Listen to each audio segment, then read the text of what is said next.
Hello everyone, I am very glad that you're joining this story. Subscribe, like and comment. Enjoy the story, smile more often. When I was 10, my dad opened a savings account for me, promising it would help fund my future. But years later, I found out he emptied it to support my brother's failing business. And when everything fell apart, he had the nerve to blame me for not stepping in to save it.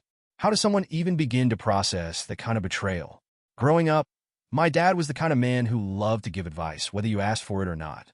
One of his favorite topics was the importance of saving money. You've got to think about the future, he'd say, wagging his finger like he was imparting ancient wisdom. When I was 10, he took me to the bank to open my very own savings account. He made it a big event, shaking the bank manager's hand, and even taking a picture of me holding my first deposit slip. "This account is for you," he said proudly. "One day, it'll help you go to college or start your own life. Just keep adding to it, and it'll grow into something amazing." I took his words to heart. Every birthday card with cash, every dollar of allowance, every paycheck from my first part-time job went into that account. By the time I turned 20, the balance was something I was genuinely proud of. I checked it every few months, watching the numbers grow. It wasn't a fortune, but it was enough to give me a solid start, a way to finish college without drowning in loans, or maybe even a down payment on a place of my own someday. I never doubted that money would be there when I needed it. That belief was shattered the summer I turned 21. It was the start of my senior year of college, and I needed to pay for tuition. My financial aid package had been cut, and I didn't want to take out another loan. It was time to dip into the savings account I'd been building for over a decade. When I logged into my bank app, I was expecting to see the familiar balance, a few $1,000s at least. Instead, the account showed a balance of $57.23. I stared at the screen, thinking there had to be some mistake. Maybe I'd clicked the wrong account? Maybe there was a glitch? I logged out and back in, but the number didn't change. Panic set in. I called the bank, praying they could explain what had happened. Maybe there had been a security breach or someone had hacked the account. But after being transferred between departments, a manager finally gave me the answer. The money had been withdrawn in chunks over the past year by my dad. I didn't want to believe it. My dad? The man who had drilled the importance of saving into my head? There had to be some explanation. Maybe it was for an emergency, something life or death that he hadn't told me about yet. I called him immediately, my heart pounding. He picked up after the first ring, sounding cheerful. "Hey, kiddo, what's up?" "Dad," I said, my voice trembling. "Did you take money out of my savings account?" The pause on the other end was all the confirmation I needed. After a few seconds, he cleared his throat and said, "Yeah, I did. I'm going to talk to you about it." "You meant to talk to me?" I repeated, my voice rising.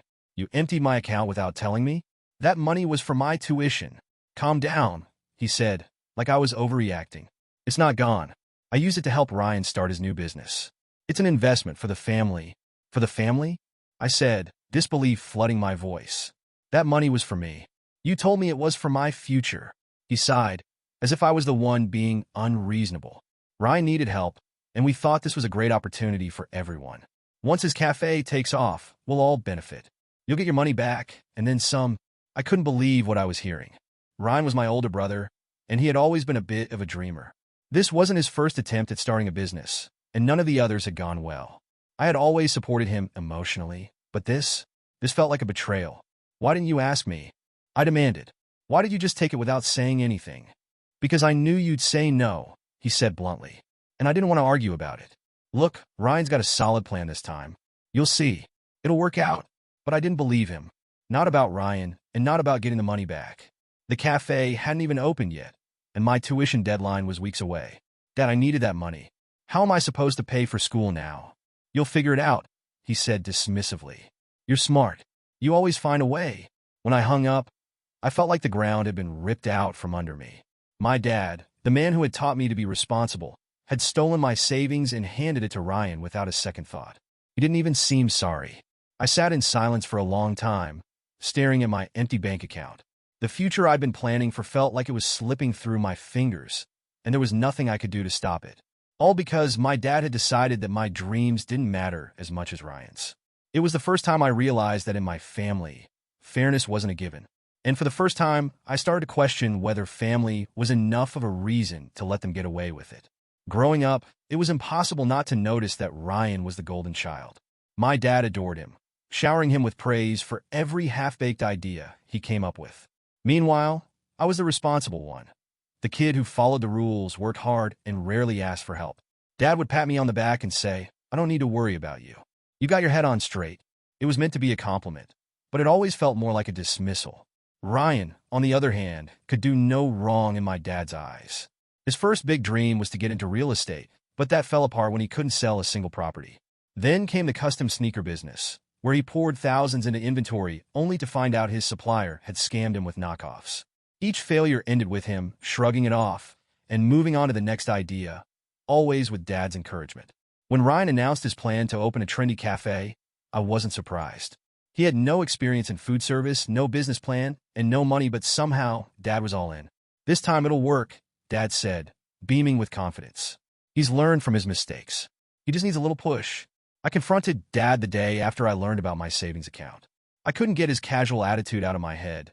The way he acted like draining my account for Ryan's cafe was no big deal. I needed answers.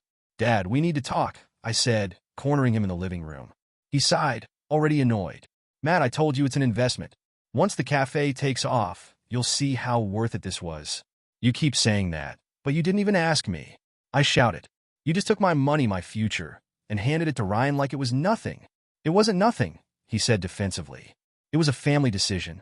We're all in this together." "No," I said, my voice shaking with anger. "You decided. I wasn't part of this. Mom wasn't part of this. This was all you and Ryan." "Ryan's your brother," Dad said, like that was supposed to explain everything. "He's family, and family helps each other. I've spent my whole life helping myself," I snapped. "Meanwhile, Ryan's failed at every single thing he's tried, and you keep bailing him out. When are you going to stop enabling him?" Dad's face hardened. "Ryan has dreams. He's willing to take risks. Not everyone plays it safe like you, Matt." That stung. I had always thought of myself as responsible, but Dad made it sound like a flaw. "This isn't about playing it safe," I said. "This is about respect. You didn't respect me enough to even tell me what you were doing." Dad waved me off like I was being dramatic. "You'll get your money back," he said. "You just need to be patient." Meanwhile, Ryan barely acknowledged the sacrifice I'd been forced to make for his dream. The one time I brought it up, he laughed like it was no big deal. "Look, I didn't ask Dad to use your savings," he said, lounging on the couch in our parents' house. "But you've got to admit, it's a great idea. The cafe's going to be huge." "Ryan, you don't even know how to run a cafe," I said. "You've never worked in one, and you don't have a plan?" "Sure I do," he said, grinning. "It's going to have a killer vibe, cool lighting, great music, and the best lattes in town. People are going to love it." "You're describing the decor," I said, frustrated. "What about costs? Staffing? Marketing?" "Relax, Matt," he said, rolling his eyes. "Dad and I have it under control." But I wasn't convinced. Ryan had never stuck with anything in his life, and now my savings, my future was tied to his latest gamble. And what infuriated me the most was that he didn't even care. As the weeks went on, the tension in our family grew. My mom tried to stay out of it, but I could tell she was worried. She pulled me aside one night after dinner, her voice low so Dad wouldn't hear. "Matt, I'm sorry," she said. "I didn't know about the savings account until it was already gone. If I had known, I would have stopped him." "It's not your fault, Mom," I said, though I was still angry. "But how can you let him keep doing this? How can you let him put Ryan above everyone else, time and time again?" She sighed, looking tired. "Your father believes in Ryan. He wants him to succeed so badly. I think he's afraid that if he doesn't support him, Ryan will give up entirely.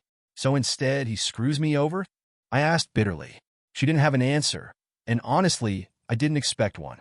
Mom wasn't the decision-maker in our family. She went along with whatever Dad wanted, even when it hurt me. The truth was becoming painfully clear.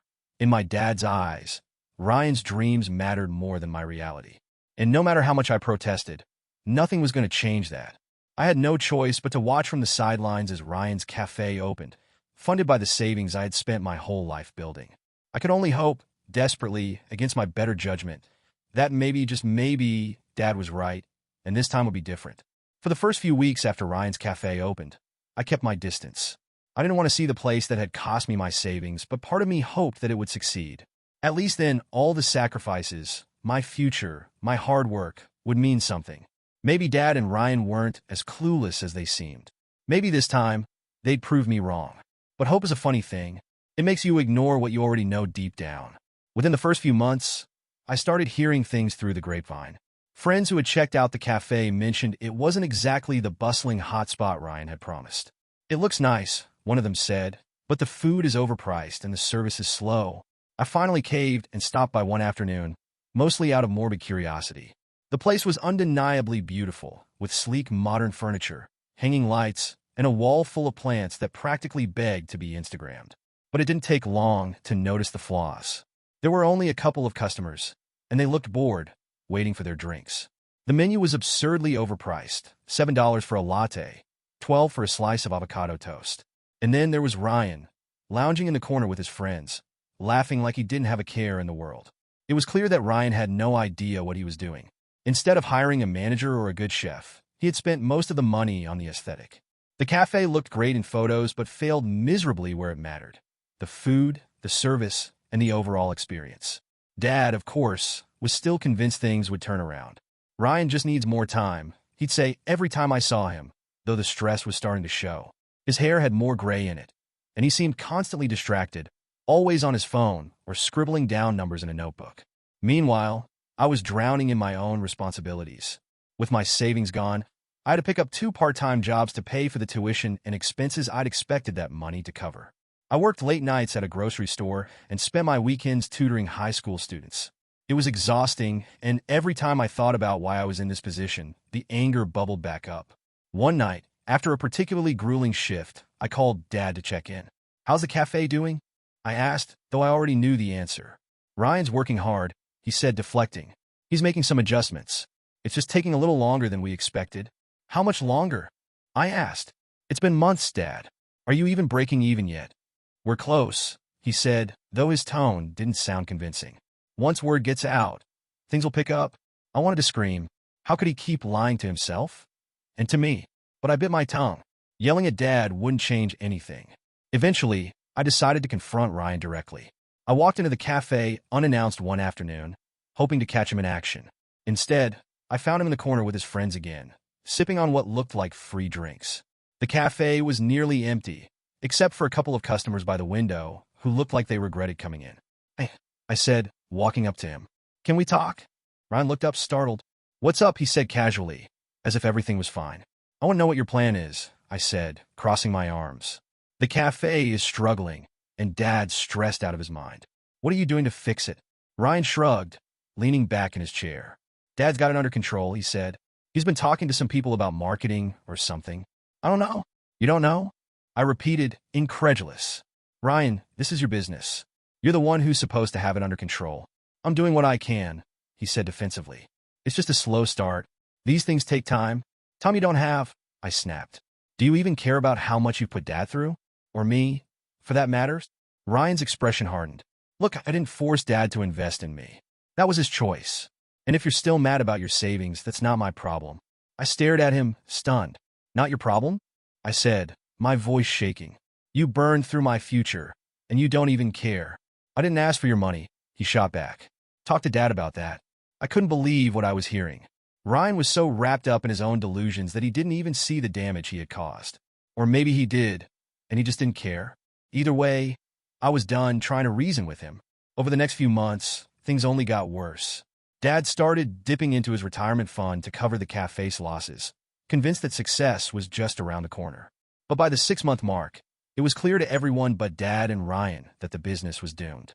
The cafe officially closed its doors 8 months after it opened. Ryan called it a temporary setback and immediately started talking about his next big idea. Dad, on the other hand, was devastated. He had poured everything, my savings, his own money, and his unwavering belief in Ryan, into a dream that had crumbled before his eyes. And me?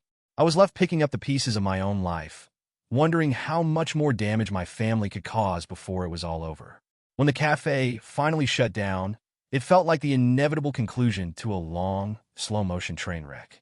Everyone had seen it coming except for Dad and Ryan.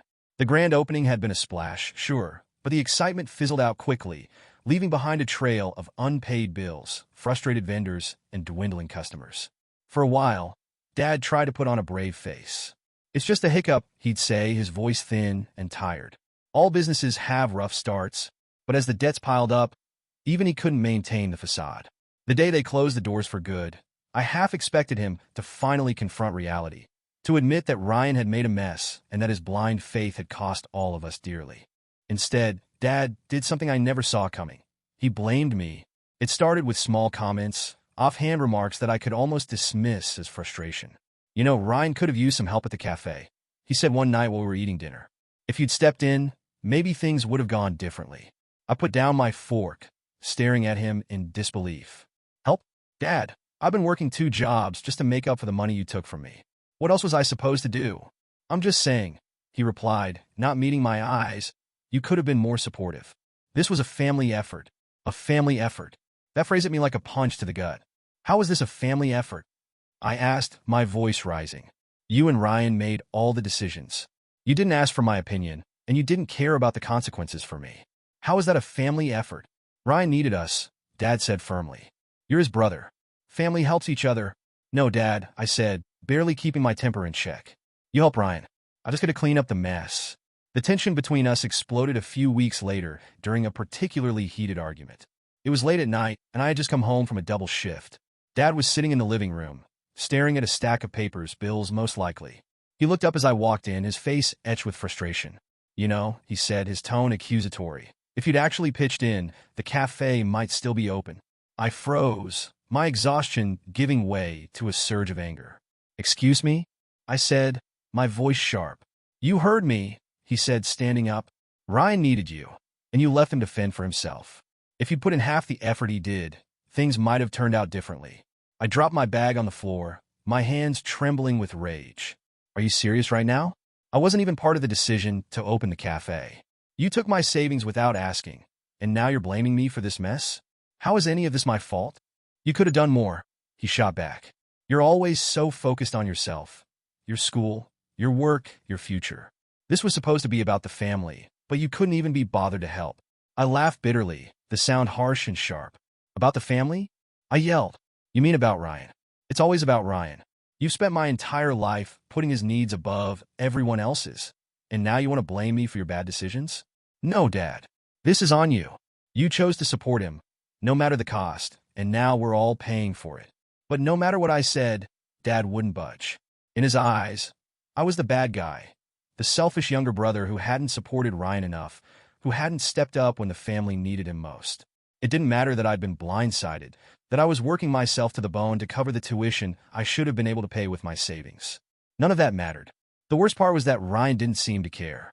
He had already moved on, talking about his next big idea like the cafe's failure was just a minor hiccup. You win some, you lose some, he said with a shrug when I confronted him about it. This one just didn't pan out. It didn't pan out because you had no idea what you were doing, I said. Do you even realize what you've cost me? What you've cost, Dad?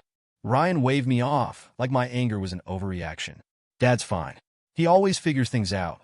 He's not fine, I snapped. He's drowning in debt because of you. And he's taking it out on me? Ryan rolled his eyes. You're always so dramatic. This isn't the end of the world. For him, maybe it wasn't. But for me, it felt like a breaking point. Dad's refusal to take responsibility, Ryan's complete lack of accountability, the constant pressure to put my own needs last. It was too much. That night, as I lay in bed staring at the ceiling, I realized something had to change. I couldn't keep letting their choices dictate my life. If they were going to play the blame game, I didn't have to be their scapegoat anymore. It was time to start thinking about what I needed, and to stop waiting for them to see things from my perspective. It didn't take long for Ryan to bounce back, or at least pretend to. Barely a month after the cafe shut down, he started dropping hints about his next big idea. At first, I tried to ignore it. I had no interest in hearing about his latest pipe dream, especially since I was still trying to claw my way out of the hole his last one had created. But Ryan wasn't the kind of person who kept his ideas to himself. One afternoon, I walked into our parents' house to drop off some paperwork for Mom. Ryan was sitting at the kitchen table with his laptop open, surrounded by a mess of sticky notes and papers. He looked up with a grin, like he had been waiting for me. Matt, you're just in time, he said, gesturing for me to sit down. In time for what? I asked, already dreading the answer. My new business, he said, his tone full of confidence. It's a tech startup. I'm telling you, this is the one. I couldn't help but laugh, a sharp, bitter sound that echoed through the kitchen. A tech startup? I said, shaking my head. Ryan, you don't know anything about tech. What makes you think this will be any different from the cafe? This is completely different, he said, undeterred. The cafe was a learning experience. I've done my research this time. I've got a solid plan, and I know exactly what I need to make it work. I crossed my arms, leaning against the counter. Let me guess, I said. What you need is money. Ryan grinned like I just handed him the winning lottery ticket. Exactly, he said. But this time, I'm being strategic. I'm not asking Dad for everything. I'm putting together a group of investors. And you, little brother, could be one of them. I stared at him, trying to decide if he was serious. You've got to be kidding me, I said finally. You already blew through my savings for the cafe, and now you think I'm going to give you more money? Ryan rolled his eyes, clearly annoyed. You're still holding on to that, he said. You need to let it go, Matt. That's what business is, taking risks. Sometimes things don't work out. I felt my blood boil. That wasn't your risk to take, I snapped. That was my money, my future, and you didn't care. And now you're asking me to invest again? You've got some nerve. Ryan didn't see it that way, of course. To him, I was the unreasonable one. This is different, he insisted, leaning forward like he was pitching to a boardroom. The market is hot for this kind of thing right now. If we get in early, we could make a fortune. I'm giving you the chance to be part of something big. I shook my head, disbelief washing over me. Ryan, do you even hear yourself? You don't care about the people you're dragging down with you. All you care about is chasing some fantasy where you're this big success. That's not fair, he said, frowning. I care about my family. That's why I'm offering you this opportunity. We're supposed to support each other. Support each other? I repeated, my voice rising. You mean like how you supported me by draining my savings and leaving me to pick up the pieces? Or how you supported Dad by letting him ruin his retirement for your cafe? Ryan's face darkened, but he didn't back down. I didn't force anyone to do anything, he said. If you're still mad about the past, that's on you.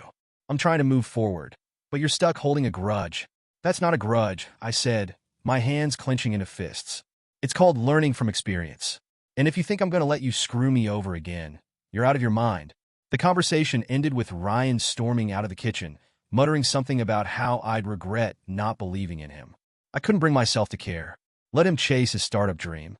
Let him pitch his ridiculous idea to every investor in town. I was done trying to reason with him. Later that evening, Dad called me. Ryan told me you had a little disagreement, he said, his tone laced with disapproval. I know you're still upset about the cafe, but maybe you should hear him out. This new idea has potential. Are you serious? I asked, my voice tinged with disbelief. Dad, Ryan's track record speaks for itself. He's not looking for investors. He's looking for another safety net. And I'm not going to be part of it. He's your brother, Dad said, as if that made everything better. You could at least give him a chance. I've given him plenty of chances, I said, and all it's done is cost me. I'm not going to keep throwing good money after bad just because we're related. Dad sighed, clearly disappointed. You used to care about this family, he said. No, Dad, I said firmly. I still care. That's why I'm not enabling Ryan anymore. If you want to keep supporting him, that's your choice. But don't expect me to clean up the mess. For the first time, I felt a sense of clarity. Ryan's schemes were never going to stop, and neither was Dad's blind faith in him. But I didn't have to be part of it anymore. I didn't have to let their choices dictate my life. Ryan's tech startup fizzled out within a few months. I heard through the grapevine that he'd burned through what little money he managed to scrape together and was already looking for his next big idea. But by then, I had made my choice. I wasn't going to let him drag me down anymore. Letting go wasn't easy, but it was the only way forward. Ryan could keep chasing his dreams, and Dad could keep enabling him, but I was done. I had my own life to rebuild, and I wasn't going to let them ruin it again.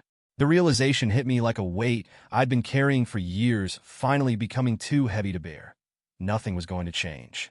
My dad would always view Ryan as the dreamer, the golden child who just needed a little more time and support to make his big break. Ryan, in turn, would always see himself as the victim, the misunderstood genius held back by the people around him who didn't believe in him enough. I couldn't keep banging my head against the wall, trying to make them see the damage they were causing, not just to me, but to themselves. Every conversation with Dad turned into a guilt trip about how I wasn't doing enough to support the family.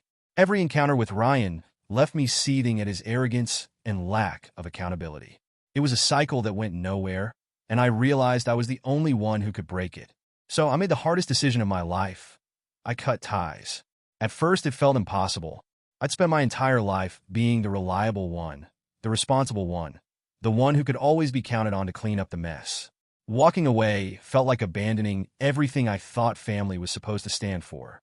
But the longer I stayed, the more I realized that their version of family came with strings attached, strings that strangled my own happiness and well-being. I started small, ignoring Ryan's calls and texts. He didn't reach out often, but when he did, it was usually to pitch some new scheme or complain about how hard his life was. When he realized I wasn't responding, he sent a barrage of guilt-laden messages. I don't know why you're being like this, Matt. We're family. You're supposed to have my back. It's not my fault Dad used your savings. You're blaming the wrong person. You're being selfish. You're not the only one who's struggling, you know? Each message felt like a punch to the gut, but I held firm. Responding wouldn't change anything. It would only drag me back into the cycle I was trying to escape. Cutting off Dad was harder. He called almost every day at first, leaving voicemails that swung between anger and pleading. Matt, I don't understand what's gotten into you, he said in one message. You're turning your back on your family. That's not who you are. Another time, his voice was softer, almost broken. I miss you, son. I know things have been tough, but we can get through this. Call me back. Please. The guilt gnawed at me, but I reminded myself why I was doing this.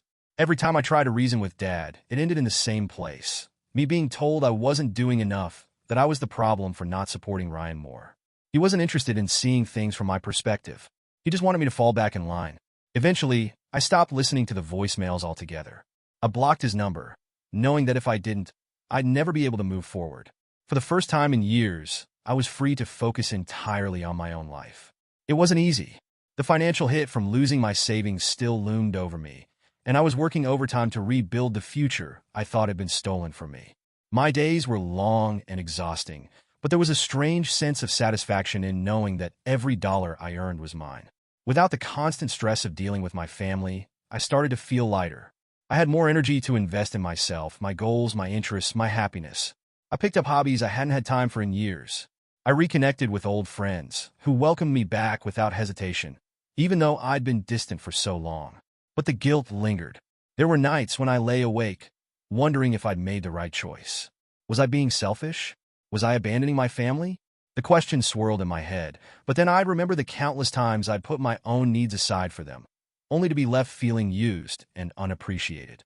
I wasn't abandoning my family. I was protecting myself. Months passed, and the calls and messages from Ryan and Dad gradually stopped. At first, I felt a pang of sadness, like a door had closed on a part of my life I could never get back. But as time went on, that sadness was replaced by relief. The toxic cycle had been broken, and I was finally in control of my own destiny. One evening, as I was walking home from work, I passed a small cafe and saw a group of people inside, laughing and chatting over cups of coffee. It reminded me of Ryan's failed venture, and for a brief moment, the old anger flared up. But then I let it go. That chapter of my life was over, and I didn't need to carry it with me anymore. I wasn't sure what the future held, but for the first time in a long time, I felt like it was mine to shape. Cutting ties hadn't been easy, but it had been necessary.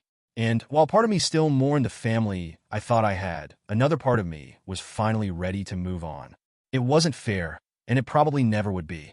But at least now I could finally breathe.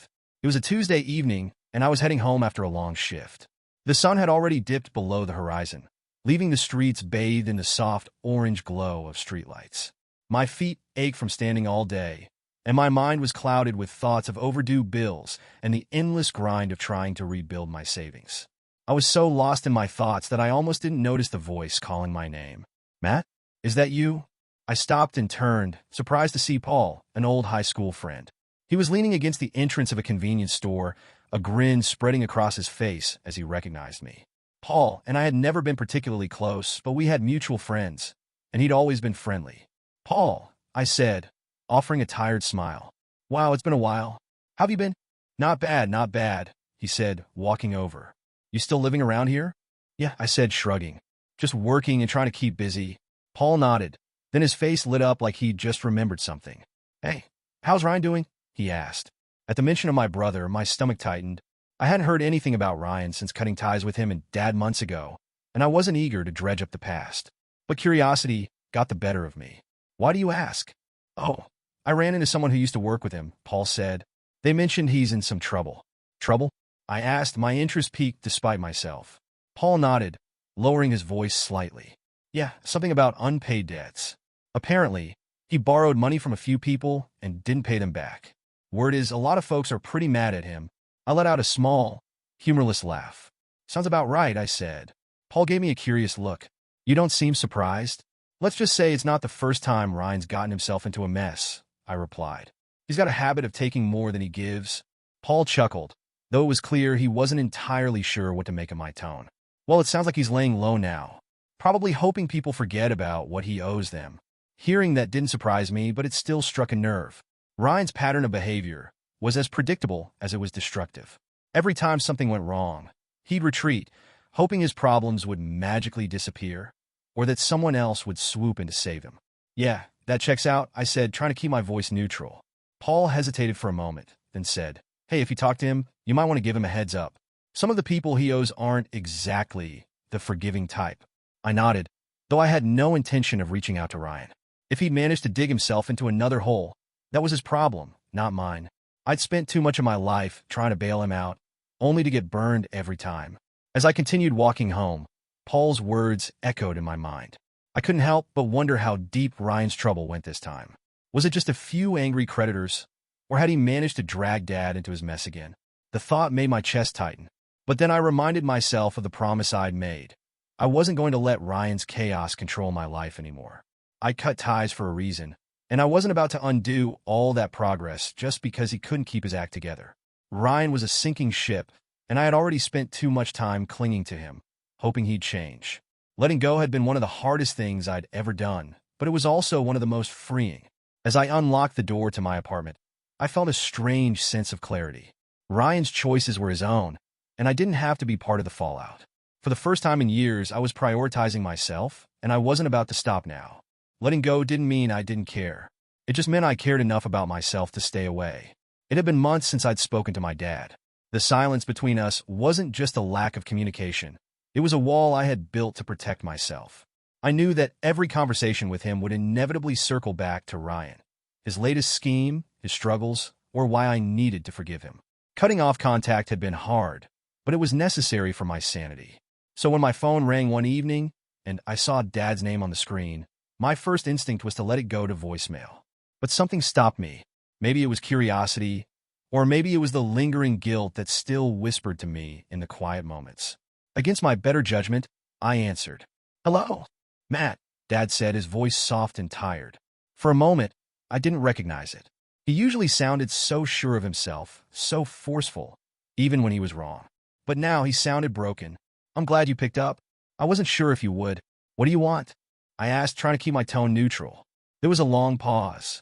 Then he said the last thing I expected to hear. I just wanted to say I'm sorry. I froze, unsure if I'd heard him right. Sorry, I echoed, my voice laced with disbelief. I messed up, he said. I should have protected your savings. I should have listened to you.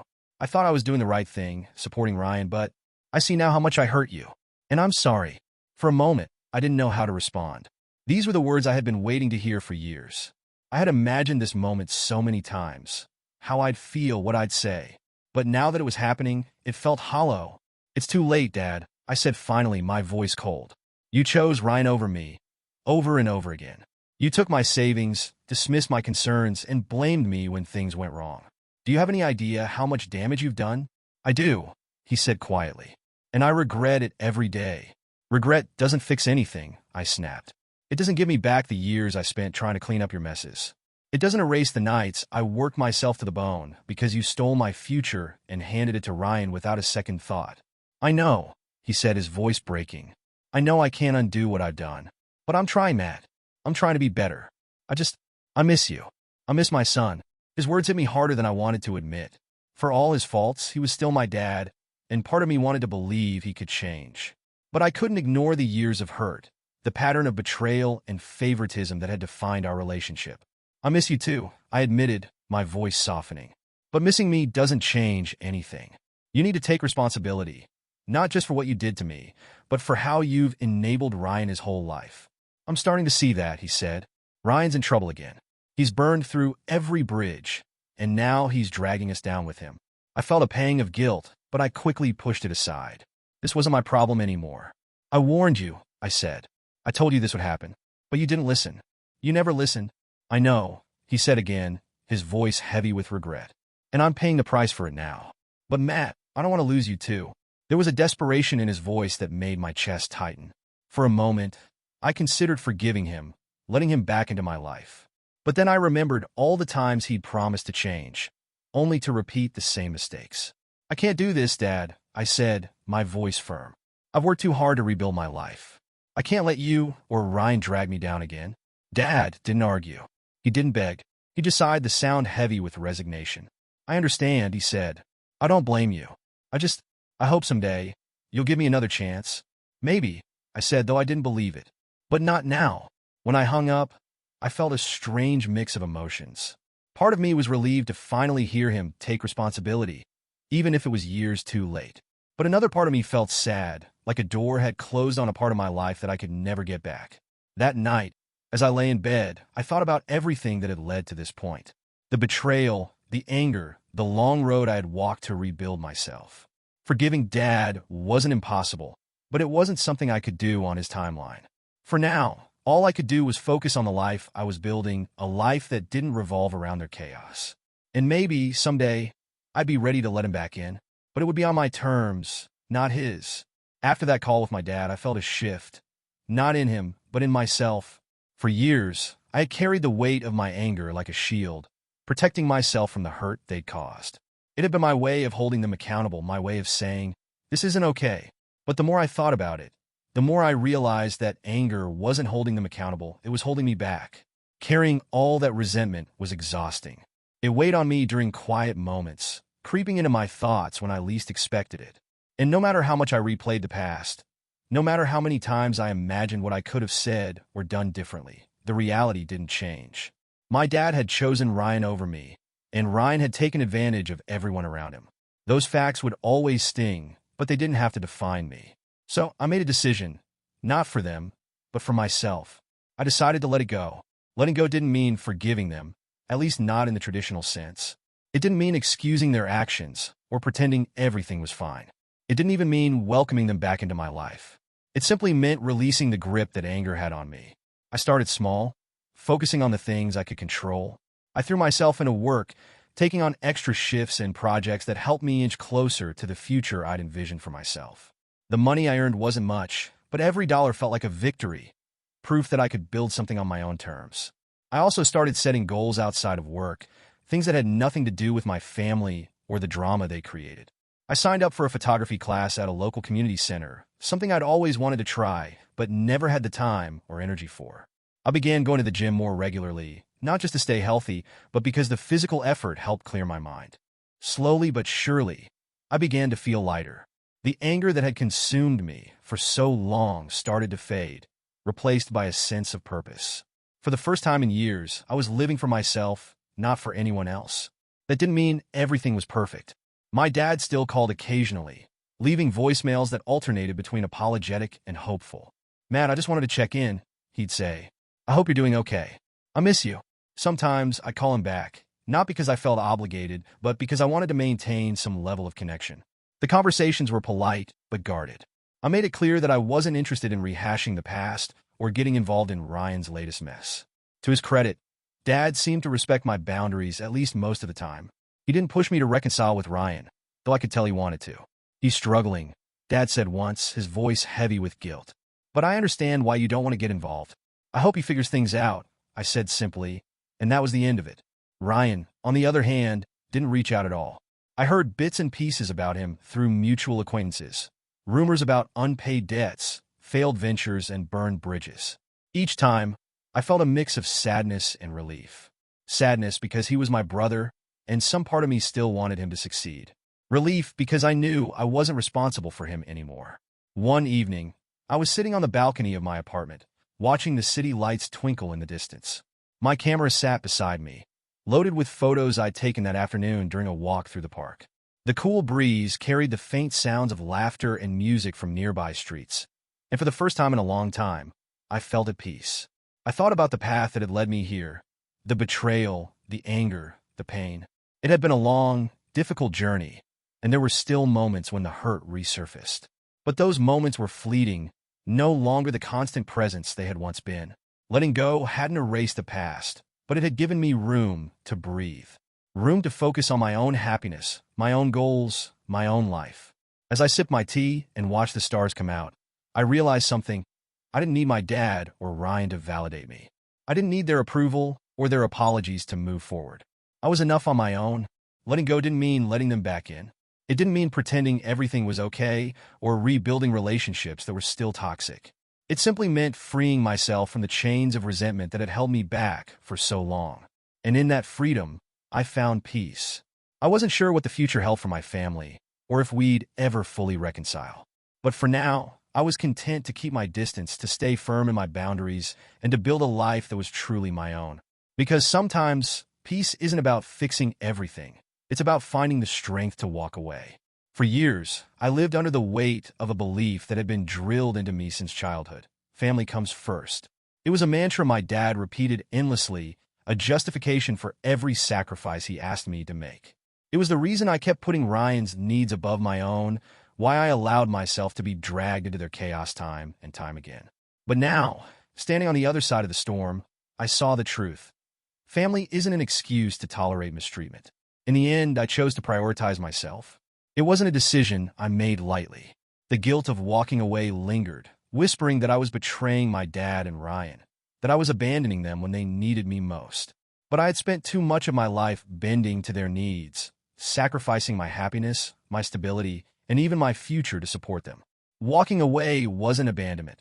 It was self-preservation. Cutting ties with Ryan was the easiest part. He had made his choices, and he'd burned every bridge along the way. His entitlement, his lack of accountability, and his constant expectation that someone else would fix his problems had left him with no one but himself to blame. The last I heard, he was bouncing between odd jobs, trying to scrape together enough money to pay off the people he owed. A mutual acquaintance told me he'd moved out of town, possibly to avoid the creditors who were still chasing him. I didn't feel satisfaction or vindication at hearing this, just a quiet, resigned sadness. Ryan was my brother, and part of me would always want better for him. But he had to want it for himself, and until then, there was nothing I could do. With my dad, things were more complicated. His apology had opened a door, but I wasn't ready to step through it. Not yet.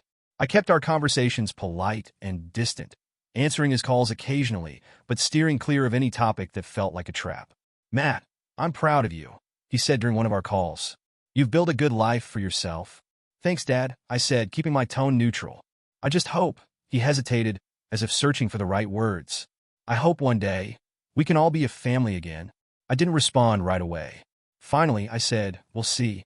It wasn't a promise, but it was the best I could offer. With every passing day, I felt more certain in my decision to focus on myself. The life I was building was far from perfect, but it was mine. I had started saving again, putting aside money for the future I'd always dreamed of. It wasn't easy. There were still moments when I struggled, when the weight of everything I'd lost threatened to pull me down. But those moments were fewer and farther between. I also began setting boundaries in other areas of my life. I learned to say no to things that didn't serve me, to prioritize my own needs instead of constantly putting others first. It was a lesson I should have learned long ago, but better late than never. And with those boundaries came a newfound sense of freedom. For the first time in years, I felt like I was in control of my own story. I wasn't living in the shadow of my family's choices anymore. I was making my own. People often say, family comes first, but I've learned that's not always true. Family isn't defined by blood or obligation. It's defined by trust, respect, and mutual support. The people who lift you up, who celebrate your successes and stand by you in your struggles, those are the people who deserve to be called family. For me, that family wasn't my dad or Ryan. It was the friends who had welcomed me back into their lives without hesitation. It was the co-workers who cheered me on as I worked toward my goals. It was the people I met along the way who reminded me that I was capable, worthy, and strong. Walking away from my family wasn't easy, but it was the best decision I could have made. It gave me the space to heal, to grow, and to finally find peace. As I stood on the balcony of my apartment, watching the sun dip below the horizon, I felt a sense of closure. The journey hadn't been easy, and there were still scars from the battles I'd fought. But those scars were a testament to my resilience, a reminder that I had survived and come out stronger on the other side. For the first time in years, I felt free. Free from the guilt, the anger, and the expectations that had weighed me down for so long. Free to live a life that was entirely my own. Sometimes, walking away isn't about giving up. It's about choosing yourself. And in choosing myself, I finally found the happiness I had been searching for all along.